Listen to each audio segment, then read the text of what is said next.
الحمد لله نحمده ونستعينه ونستغفره ونؤمن به ونتوكل عليه ونعوذ بالله من شرور أنفسنا ومن سيئات أعمالنا من يهده الله فلا مضل له ومن يضلله فلا هادي له ونشهد أن لا إله إلا الله وحده لا شريك له ونشهد أن سيدنا ومولانا محمدا عبده ورسوله صلى الله تعالى عليه وعلى آله وأصحابه وأزواجه وذرياته وأتباعه وبارك وسلم تسليما كثيرا أما بعد فأعوذ بالله من الشيطان الرجيم بسم الله الرحمن الرحيم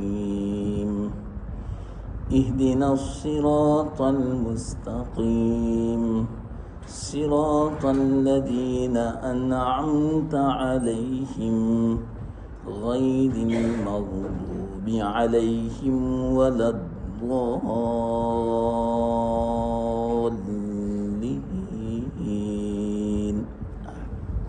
صدق اللہ العظیم. محترم دوستو بزرگو، گزشتہ جمعہ ایک جگہ بیان تھا، وہاں میں نے اسی آیت کی تلاوت کی تھی، لیکن تمہید سمجھانے میں پورا وقت ہو گیا.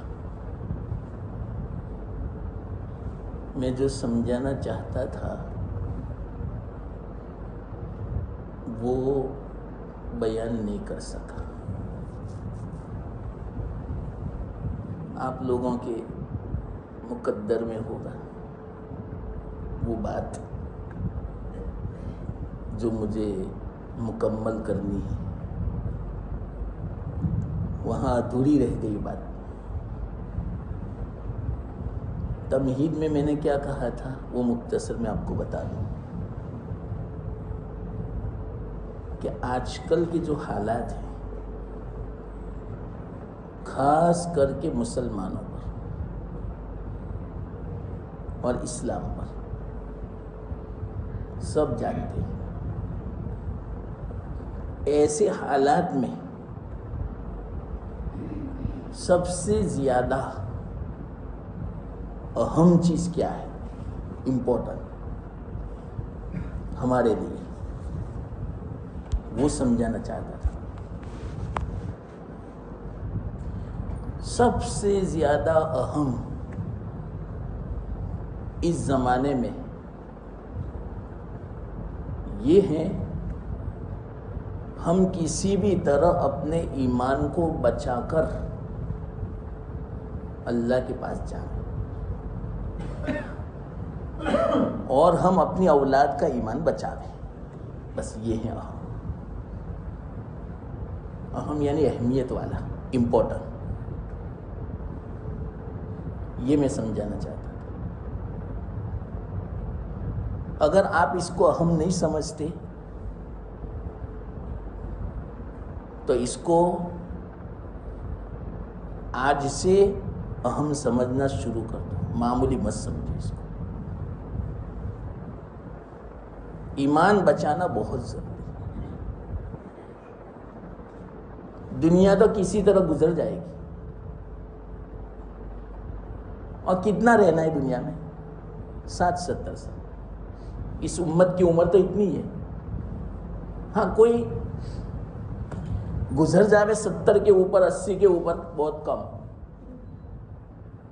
اب تو اکثر ہم خبر سنتے ہیں 60 تک بھی نہیں پہنچتا آدمی. کتنے بچے معمولی بہانے سے، نوجوان 40 سال والے، میرے خیال سے وہ زیادہ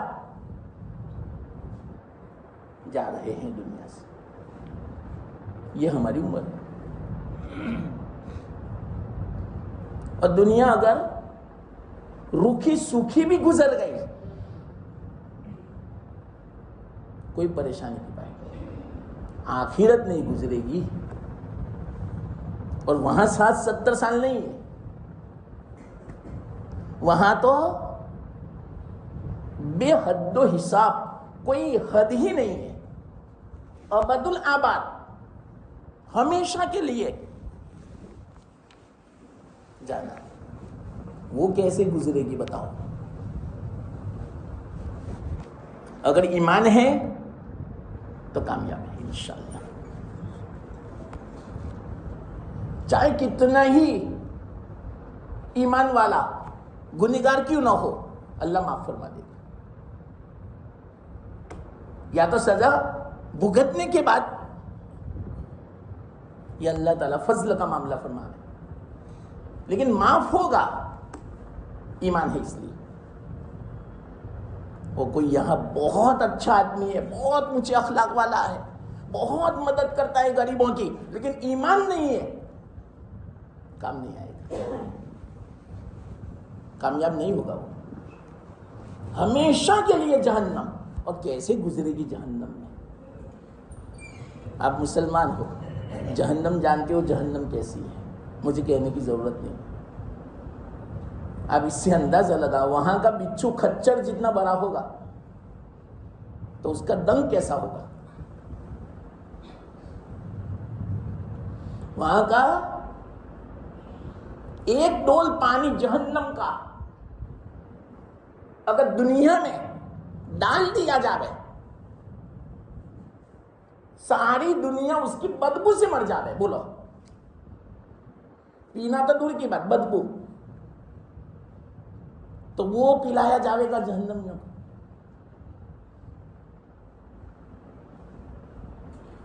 یہاں کی آگ 70واں حصہ ہے، یعنی 70واں حصہ ہے. کیسا ہوگا آگ میں رہنے کا؟ تو وہ کس کے لیے؟ جس کے پاس ایمان نہیں.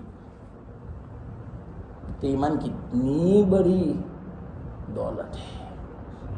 واللہ میں کہتا ہوں، کوئی آدمی یہاں اگر غریب ہو، تنگ دست ہو، اس کی امیدیں پوری نہیں ہوتی، بیمار رہتا ہے، پھر بھی واللہ میں کہتا ہوں کہ اتنی بڑی نعمتیں ہیں کہ دنیا کا بادشاہ ہو پوری دنیا کا، لیکن ایمان نہیں ہے، اس کے پاس بھی اتنا نہیں ہے جتنا ہمارا غریب مسلمان کے پاس ایمان کی نعمت ہے. سمجھو ایمان کو. اور اس زمانے میں ایمان سمجھنا بہت ضروری ہے، اور ایمان کی حفاظت بہت ضروری ہے. گھروں میں بھی اس کا تذکرہ کرو، ایمان ایمان ایمان. ایمان بچانا ہے. کہیں ایسا نہ ہو ہماری زبان سے ایسے کلمات نکل جاوے کہ جس سے ہمارا ایمان رخصت ہو جاوے، پتہ بھی نہ چلے. بہت خیال کرنا. اسلام پر، ایمان پر، قرآن حدیث پر، اللہ رسول پر کبھی کوئی اعتراض نہ کرنا. عمل نہ ہو سکے تو کوئی حرج کی بات نہیں، اتنی خطرناک بات نہیں ہے. گناہ ہوگا عمل نہیں کرو گے تو، لیکن اگر آپ نے اعتراض کیا اس بات پر تو ایمان سے نکل جائے. اس کی میں مثال دیا کرتا ہوں کہ ہمارے کتنے مسلمان ایسے ہیں کہ جمعہ کو آتے ہیں کلین سیو کر کے آتے ہیں. کتنا مبارک دن، اور کلین سیو کر کے آ رہے. کتنا بڑا گناہ کبیرہ. تو اس کو گناہ سمجھو. یہ مت لاؤ دل میں کہ یہ اسلام میں داڑھی کا حکم بہت مشکل ہے، ایسا مت کہو. یہ میں کہنا چاہتا ہوں. کہ داڑھی کا حکم نہ ہوتا کتنا اچھا، مجھے پسند نہیں، ایسا مت بولو، ایمان سے نکل جائے۔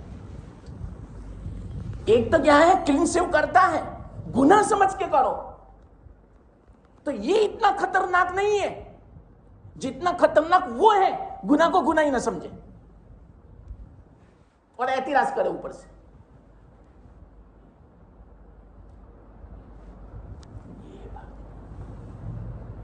اس کے لیے علم کی ضرورت ہوگی آپ کو۔ ایک اور معمولی دیکھو، میں آپ کو کہتا ہوں کہ ہماری زبان سے کیسی باتیں نکل جاتی ہیں، ہمیں پتہ بھی نہیں چلتا، ایمان میں سے نکل جاوے آدمی۔ امام ابو یوسف رحمۃ اللہ علیہ، بہت بڑے امام ہمارے احناف حنفی، ہمارے امام ابو حنیفہ کے شاگرد، بہت احسان ہے ہمارے اوپر۔ وہ فرماتے ہیں کہ مثال کے طور پر آپ کھانے بیٹھے، کھانے میں لوکی ہے، دودھی ہے، آپ کھا رہے تھے اور ایک دم سے آپ کو خیال آیا کہ دودھی تو اللہ کے رسول صلی اللہ علیہ وسلم کو بہت پسند تھی، لاؤ میں اب کھاؤں، پسند ہے تو۔ اتنے میں دسترخوان پر کوئی آدمی ایسا تھا، مجھے تو پسند نہیں، ایمان میں سے نکل گیا۔ دیکھا مسئلہ؟ یہ کیا بولا کہ اللہ کے رسول صلی اللہ علیہ وسلم کو پسند ہے اس لیے میں تو خوب کھاتا ہوں۔ اسی وقت وہ سامنے والا بولا مجھے تو پسند نہیں، ایمان میں سے نکل گیا۔ دیکھا، یہ میں کہنا چاہتا ہوں، یہ مت سمجھنا ایمان میں سے نکلنے کے لیے مندر میں چلا جاوے، یہاں تیلک لگاوے اور رام رام بولے، اس سے نہیں، صرف اس سے بھی ایمان میں سے نکل جاتا ہے آدمی۔ اور پتہ آج کل کیا ہے، پوری دنیا کی محنت ہے مسلمانوں کے خلاف، لیکن ہم غفلت میں ہیں۔ کون سی محنت ہے معلوم؟ کسی بھی طرح ان کا ایمان چھین لو، بس ان کو ایمان میں سے نکال دو، یہی محنت ہے پوری دنیا کی۔ ہمارے بچوں کے بارے میں اسکولوں میں دیکھو، سوشل میڈیا دیکھو، بس یہی بات، اتنی خطرناک بات ہے کہ بس پوچھو، واقعتاً اللہ حفاظت۔ مثال کے طور پر مثال دو، آپ کو پتا ہے نا ابھی جو بل پاس ہوا UCC کا، یونیفارم سول کوڈ، سامان سب کے لیے قانون برابر، ہندو ہو، مسلم ہو، سکھ ہو، عیسائی ہو، سب، اس کو بولتے ہیں UCC، پاس ہو گئی۔ پتا ہے یہ کیسا قانون ہے؟ ایمان میں سے نکال دے گا، لیکن ہمارے مسلمان نہیں سمجھتے۔ یہ قانون کس کو لاگو پڑے گا؟ جو کورٹ میں جائے گا۔ تو کورٹ میں جانے کی ضرورت ہے کیا؟ چلو بتاؤ، میں آپ سے یوں پوچھتا ہوں، جو لڑکی طلاق ہو گئی، اب وہ کیس کرے گی تو UCC قانون لاگو پڑے گا، تو ہم سمجھاتے ہیں ان لڑکی کو اور لڑکی والوں کو کہ کورٹ میں مت جانا، وہاں تو یہ فیصلہ ہوگا، کون سا؟ شریعت کے خلاف۔ کیا کہتے ہیں معلوم؟ اچھے دیندار گھرانے والے، ہم تو کورٹ میں جائیں گے، نہ شریعت کے خلاف، چاہے شریعت کے خلاف ہو، کوئی حرج کی بات نہیں، ایمان میں سے نکل گیا۔ یہ ایسے قانون آ رہے ہیں، آدمی ایمان میں سے نہیں سمجھتے۔ اچھے لوگ، اچھے لوگ آپ کس کو کہتے ہیں؟ علماء کو بھی کہتے ہیں نا، بعض علماء بھی ایسے نہ کہتے ہیں، نہ کیس کریں گے، اللہ شریعت میں یہ ہے، نہ ہمیں شریعت منظور نہیں، ایمان میں سے نکل گیا۔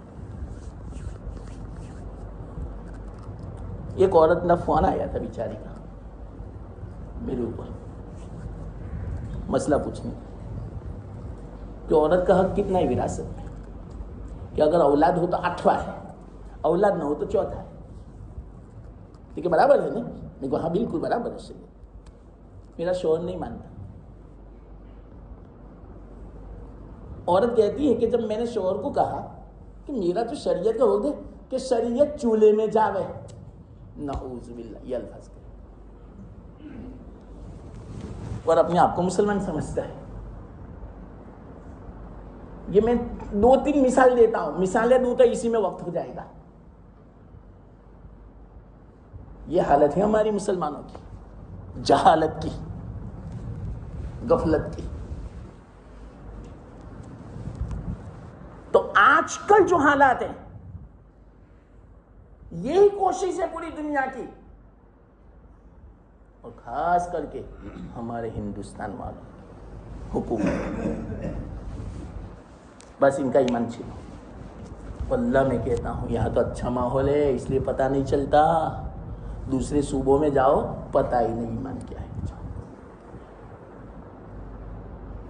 سب منظور، ایمان کے خلاف، شریعت کے خلاف، قرآن حدیث کے خلاف، اللہ رسول کے خلاف. دنیا لاؤ، کیا ہوگا؟ اللہ نہ کرے کہیں ایسا نہ ہو یہاں بھی ایسے حالات آ جائیں. شروعات ہو چکی ہے. غفلت میں مت رہنا، حسن ظن میں مت رہنا کہ بہت اچھا یہاں ماحول ہے. نہ، اندر گھسو تو پتا چلے. یہ جو میں نے مثالیں دی یہاں کتنی میں نے دنیا کے خاطر. آپ کو پتا ہے نا اب کیسی تعلیم شروع ہونے والی ہے؟ شرکیہ تعلیم. اور اسکولوں میں کیسی تعلیم دی جا رہی ہے؟ شرک والی. اس لیے یاد رکھنا بہت ضروری ہے یہ جو میں آپ کو سمجھا رہا ہوں ابھی. ایمان بچانا. اب کیسے بچائیں گے؟ کیسے بچائیں گے؟ ایک سوال ہے. میں کیسے سمجھاؤں 10 منٹ میں؟ مختصر کہہ دیتا ہوں. میں حدیث میں آتا ہے، اللہ کے رسول صلی اللہ علیہ وسلم نے ارشاد فرمایا جب فتنوں کا زمانہ ہو، بس یہ فتنوں کا زمانہ ہے. مختصر میں آپ کو بتا دوں فتنہ کسے کہتے ہیں؟ گناہ عام ہو جاوے اس کو بولتے فتنہ.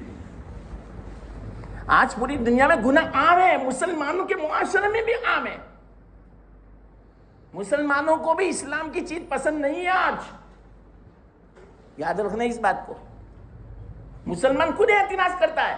مسلمان تو شریعت کا پاسبان ہے، وہ اسلام و شریعت سے نفرت کرتا ہے آج. تو غیروں کی کیا بات کرے؟ مسلمانوں کو پسند نہیں ہے آج اسلامی معاشرہ. سنت کی وضاحت پسند نہیں ہے، سنت کا لباس پسند نہیں ہے، سنتوں پر جینا پسند نہیں ہے آج. ایک دوسرے سے محبت ہو، ایک دوسرے کا حق ادا کریں، پڑوس کو سمجھیں، مسلمان کے ساتھ خیر خواہی ہو، بدخواہی نہ ہو، حسد نہ ہو، کینہ نہ ہو، بغض عداوت دشمنیاں نہ ہو. یہ ہے اسلامی معاشرہ. تو مسلمان نہیں چاہتا اس کو. مسلمان خود اس کا دشمن ہے.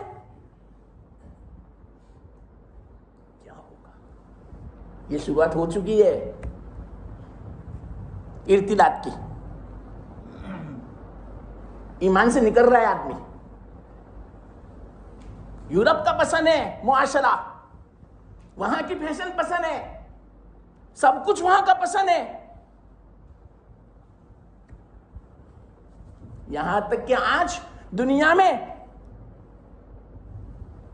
جو مسلمان حکومتیں ہیں 50 سے بھی زیادہ، ان کو بھی پسند نہیں ہے شریعت کی باتیں.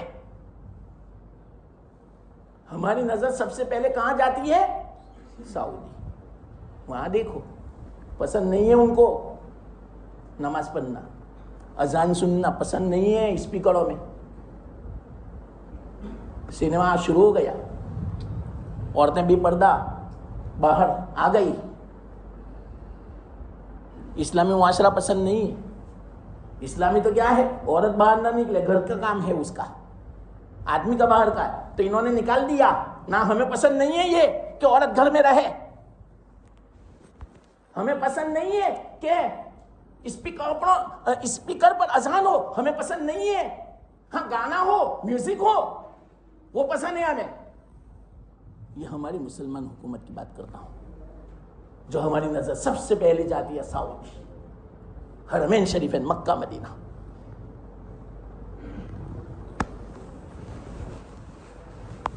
میں چند سال پہلے عمرے میں تھا، ایک ہوٹل میں تھا، روم میں بیٹھا ہوا تھا،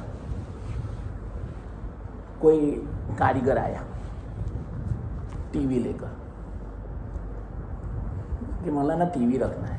گنا ہمیں کوئی ضرورت نہیں تھی، کہ آپ کو ضرورت نہ ہو، آپ کی مرضی، چلانا نہ چلا، لیکن رکھنا ہمارے لیے ضروری۔ میں نے کہا کیوں ضروری؟ کہ اگر حکومت کا کوئی آدمی اگر دیکھنے کے لیے آ گیا، سپروائزنگ کے لیے، کہ اس ہوٹل کے ہر روم میں ٹی وی ہے یا نہیں، اگر ایک روم میں دیکھ لیا کہ ٹی وی نہیں ہے تو سیل کر دے گا ہوٹل حکومت والے۔ اللہ، مکہ میں ٹی وی لازم، ضروری؟ ٹی وی نہ ہو تو ہوٹل کی جو پرمیشن ہے ریجیکٹ۔ یا اللہ، میں تو حیرت میں پڑ گیا، یہ کیا ہو رہا ہے کہ جہاں سے تو مٹانے کے لیے تحریک چلنی چاہیے، وہاں یہ ہے کہ جس ہوٹل میں، جس کمرے میں ٹی وی نہ ہو، اور اگر وہ جو دیکھ لے حکومت کے آدمی، تو پرمیشن کینسل۔ ایسا تو کہیں دنیا میں نہیں ہوگا، امریکہ میں بھی ایسا تو نہیں ہوگا، مکہ میں ہے، بولو۔ اور میں آج کل کی بات نہیں کرتا، 10 سال پہلے کی بات کرتا ہوں۔ یا اللہ، تو ابھی کیا ہوگا بتاؤ؟ کوئی ہوٹل، کوئی مکان ایسا نہیں، کوئی کمرہ ایسا نہیں جہاں ٹی وی نہ ہو۔ پسند نہیں ہے، اس لیے ہم ان کو اسلامی حکومت نہیں کہیں گے، مسلم حکومت۔ اسلامی حکومت الگ ہوتی ہے، اسلام پر چلے، شریعت پر چلے۔ مسلمان تو ہے لیکن نام کیا ہے مسلمان؟ کام تو سب غیروں کا ہے، یہود و نصارہ غیروں، مشرکین ہندوؤں کا ہے سب۔ اب بتاؤ ایمان بچانا کتنا ضروری؟ یہ میں آپ کو سمجھانا چاہتا ہوں، فتنہ ہی فتنہ ہے پوری دنیا میں۔ فتنہ اس کو بولتے ہیں، گناہ ہم کو جاوے۔ حرمین شریفین بھی آپ جاوے نا تو کہاں تک آپ کو اچھا ماحول لگے معلوم؟ جب تک آپ حرم میں، مکہ اندر تو جاؤ، پتا چلے آپ کو۔ مدینہ پاک جب تک آپ مسجد نبوی میں، اس کے احاطے میں اندر جاؤ تو پتا چلے آپ کو کیسا ماحول ہے۔ وہاں کے لوگوں نے مجھے کہا، وہاں رہنے والوں نے، کہ مولانا میں آپ کو بتاؤں نے، آپ کی نیند حرام ہو جاوے، ایسا چلتا ہے مکہ مدینہ میں، تو دوسری جگہ کیسا چلتا ہوگا؟ تو خلاصہ کیا؟ مجھے یہ اس لیے سنانا پڑا کہ آج پوری دنیا میں فتنہ عام ہے، گناہ عام ہے، شریعت کے خلاف عام زندگی ہے، یہ مجھے سمجھانا ہے۔ اس لیے حسن زن میں مت رہنا کہ ہمارا پڑوس کا ماحول بہت اچھا ہے۔ ارے اندر گزرو، پتا چلے کیسا ماحول ہے۔ اچھے اچھے گھرانے والے جب بہنوں کا حصہ دینے کا ہم بولتے ہیں تو کیا کہتے ہیں؟ ہم پھوڑ لیں گے قبر میں مول صاحب، ابھی تو نہیں دینا ہے۔ یہ ہمارا بروج، کیا تو کھاپ پھوڑ لے گا؟ تیری پھوڑ دے گا وہ فرشتہ قبر میں، تو کھوپڑی کو کتنا مال استعمال کرو گے، یہاں برکت بھی نہیں ہوگی، اپنا حلال مال بھی برباد ہو جاوے گا۔ ہاں یاد رکھنا، جہاں حرام مال آیا، جہاں دھوکے سے مال آیا، جہاں خیانت سے مال آیا، جہاں چوری سے مال آیا، جہاں شریعت کے خلاف مال آیا، اپنا حلال مال کو بھی لے ڈوبے گا۔ یہ مت سمجھنا کہ بہت آیا، نہ نہیں آیا، بیمار، خرچہ، اسراف، گناہوں میں، کیسوں میں، دوائیوں میں، علاجوں میں، اسی میں پھر جائے گا، اور چین نہیں، سکون نہیں، یہ اس کا نتیجہ۔ بہت خطرناک حالت میں کیا منظر کشی کروں. یہ میں آپ کو کہنا چاہتا ہوں, ایسے حالت میں ایمان بچانا ہے. سب سے زیادہ قیمتی اور اہم امپورٹنٹ چیز اس زمانے میں ایمان بچانا ہے بس. اور خود دیکھو ہمارا ایمان بچا ہوا بھی ہے یا نہیں. میں نے چند مثالیں دی نے, تو ہماری زبان سے تو کبھی ایسا نہیں نکلا, کبھی ہم نے شریعت کے حکم کو بوجھ تو نہیں سمجھا.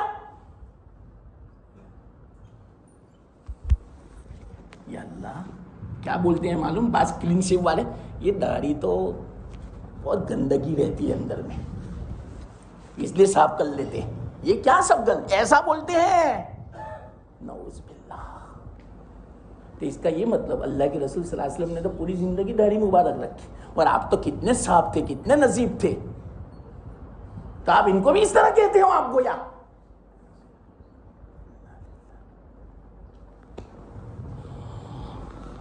عجیب و غریب زبان سے کلمات نکلتے. یہ میں کہتا ہوں آپ کو, سمجھو, زبان کو قابو میں رکھو.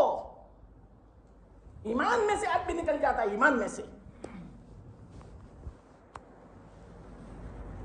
تو وہ حدیث سنا رہا تھا بھی, اللہ کے رسول صلی اللہ علیہ وسلم نے ارشاد فرمایا کہ جب فتنے کا زمانہ عام ہو جاوے تو ایسے وقت میں فتنوں سے نجات کا ذریعہ صرف اور صرف دعا ہوگا.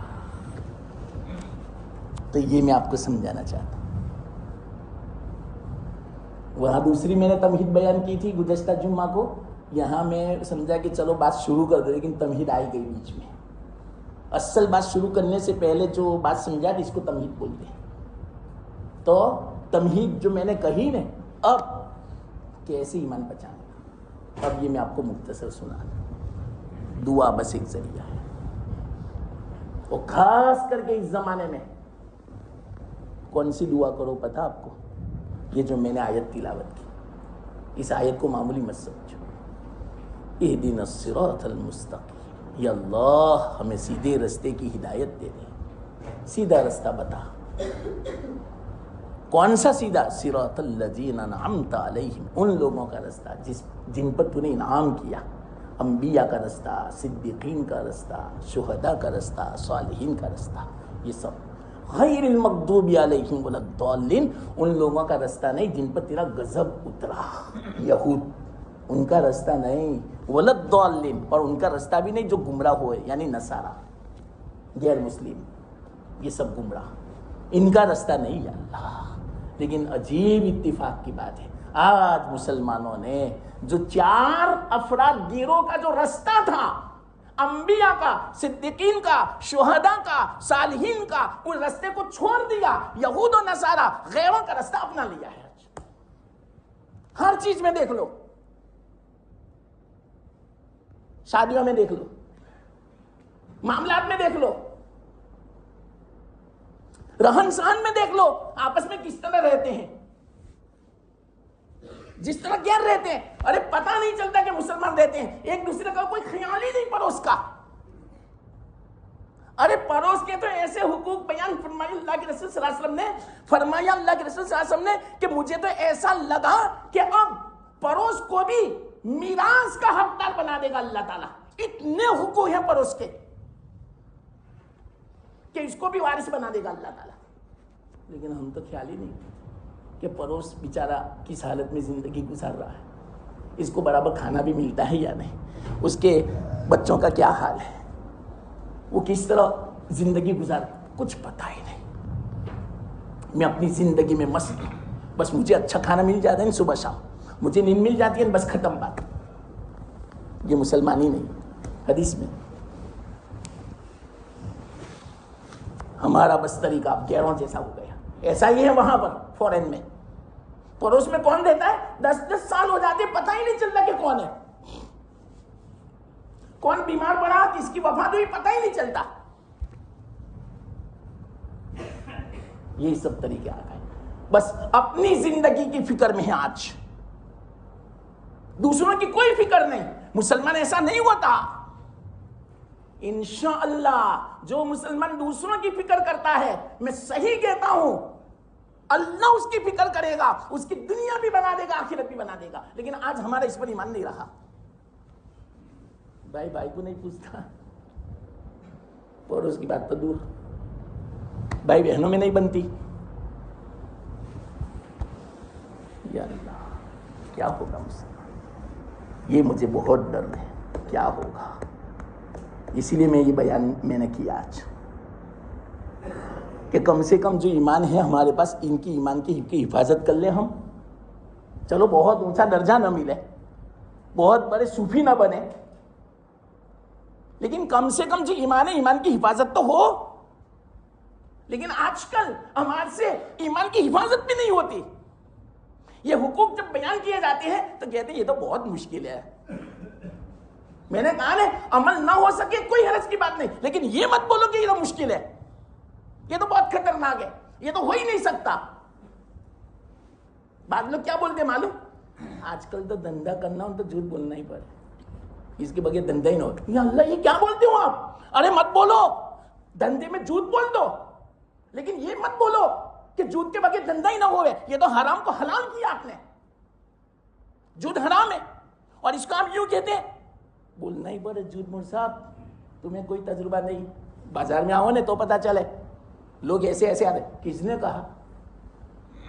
مجھے دھندا نہیں کرنا ہے، ورنہ آپ کو میں بتا دوں دھندا کس طرح ہوتا ہے انشاءاللہ، سنت کے مطابق کس کو کہتے ہیں. لیکن مجھے کرنا نہیں ہے تو مشکل سمجھتے ہیں دھندا. لیکن نہیں مول صاحب اسلام کے مطابق، شریعت کے مطابق، سنت کے مطابق تجارت نہیں کر سکتے آپ، ورنہ کچھ آپ کما ہی نہیں سکتے. وہ تو اونھے سیدھے دھندے کرنے ہی پڑے، دھوکہ دینا ہی پڑے، سلانا ہی پڑے دوسروں کو، ٹوپی پہننا نہیں پڑے. یہ اللہ یہ اسلام میں سے نکل گیا. کیوں؟ یہ حرام ہے سب، اور حرام کو حلال سمجھا. اسی لیے حدیث میں آتا ہے کہ ایسا زمانہ آئے گا کہ صبح میں مسلمان ہوگا شام کو کافر ہوگا، شام کو مسلمان ہوگا صبح میں کافر ہوگا. کیوں؟ اس بیچ میں ایسی باتیں اس کی زبان سے نکل گئی ہوگی کہ جس کی بنا پر ایمان میں سے نکل گیا. یہ ہے آج کل کے حالات کا نقشہ میں نے کھینچا. تو کیا کریں؟ میں نے کہا نا ایک تو دعا، ایک تو یہ دعا میں نے سمجھائی. دوسری دعا خاص یاد کر لیا کرو، اللہم ارنا الحق حقا. یا اللہ ہمیں حق بات کو حق دکھا کہ یہ حق ہے. مثال کے طور پر ابھی میں نے جو بیان کیا یہ حق ہے، تو آپ ایسا کہو اللہ سے کہ اللہ یہ جو بیان ہوا یہ میرے دل میں اتار دے کہ نہ یہی حق ہے، برابر ہے. آپ کیا ورزقنا اتباع، اب اس کی اتباع کی توفیق دے، اس پر عمل کی توفیق دے. یہ تو میں نے ایک مثال نہیں سمجھائی. وارنا الباطل باطلا، اور باطل کو باطل دکھا کہ یہ باطل ہے، یہ ناحق ہے، یہ غلط ہے، یہ شریعت کے خلاف ہے، اس سے اللہ ناراض ہوتا ہے، یہ سنت کے خلاف ہے، اس سے بے برکتی ہوگی، اللہ ناراض ہوگا، جہنم میں جانا پڑے گا. ایسا مجھے دکھا دے، سمجھا دے یا اللہ. اور ورزقنا اجتنابہ، اور بچا لے مجھے، بچا لے. یہ دو دعا میں آپ کو کہنے سمجھانے والا تھا، لیکن وقت تو ہو گیا. گزشتہ جمعہ کو بھی ایسا ہوا، یہ دو دعا سمجھا ہی نہیں سکا میں. تو یہ دعا مانگتے رہو، کبھی مت چھوڑو. بلکہ میں تو کہتا ہوں ایک تیسری دعا بھی ملا لو، ربنا لا تزغ قلوبنا بعد اذ ہدیتنا. یا اللہ ہمارے قلوب کو ٹیڑھا نہ کرنا ہدایت دینے کے بعد. یہ ہے ہدایت مل گئی، اب یہ ٹیڑھا نہ کرنا کہ جس سے ہمارا ایمان رخصت ہو جائے. وَهَبْ لَنَا مِن لَدُنْكَ رَحْمَةً، ہمیں عطا فرما اپنی طرف سے رحمت. یا اللہ رحمت کا معاملہ فرما، یا اللہ غضب کا معاملہ نہ کرو. اِنَّكَ أَنْتَ الْوَهَّابُ. یہ تین دعائیں یاد کر لو. اور کیا کرو معلوم؟ نماز میں جو اخیری رکعت ہوتی ہے نا، چاہے سنت ہو، نفل ہو یا فرض ہو، مسئلہ میں آپ کو بتاتا ہوں.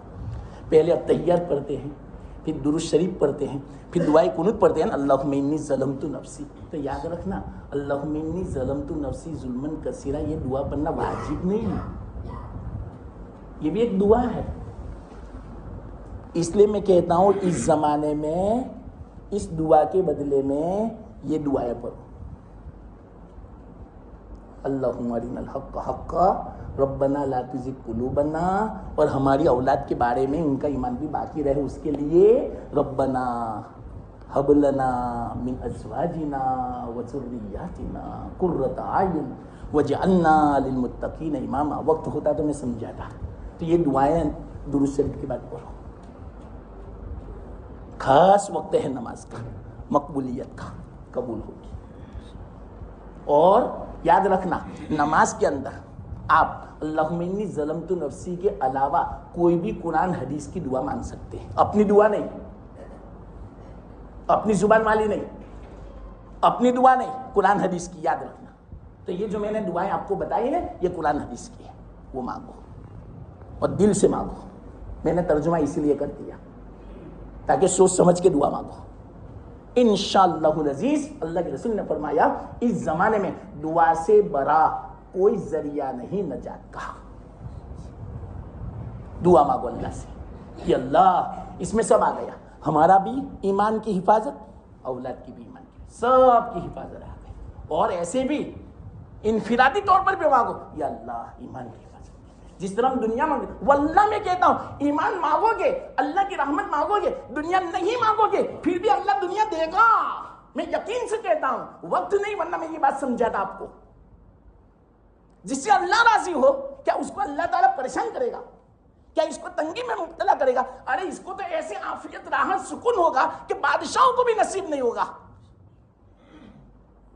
اس لیے شریعت پر عمل کرو، علم حاصل کرو تو بچو گے. خیر یہاں بھی بات ادھوری رہ گئی. مجھے بات ابھی نہیں سمجھائی میں نے کہ صراط مستقیم سیدھا رستہ کون سا ہے. وہ کون سا معلوم؟ صرف اشارہ میں کر دیتا ہوں کہ اللہ تعالیٰ نے یوں فرمایا ان لوگوں کا راستہ اختیار کر دو. ان لوگوں کا راستہ کون سا تھا؟ 2 چیزوں والا تھا. بہت گہری بات ہے یہ، راز کی بات ہے یہ جو سمجھ گیا زندگی بن گئی اس کی. یہ جو 4 گروہ بیان فرمائے کہ ان کے نقش قدم پر چلو تو ان کی زندگی میں کیا تھا؟ 2 چیزیں تھی. یاد رکھنا علم تھا اور عشق تھا. عشق کسے کہتے ہیں معلوم؟ کیونکہ مجھے یہ مجبوراً سمجھانا پڑتا ہے. آج کل عشق کا لفظ بھی بدنام ہو چکا ہے کہ عشق بولتے ہیں فوراً دوسرا عشق جو گندا ہے نا ناجائز، وہیں ہمارا ذہن جاتا ہے. عشق کا مطلب کیا؟ اللہ کا عاشق. کیسا معلوم؟ دین شریعت کا عاشق، کہ دنیا پیچھے ہو دین آگے ہو. مثال کے طور پر ایک مثال دو مختصر.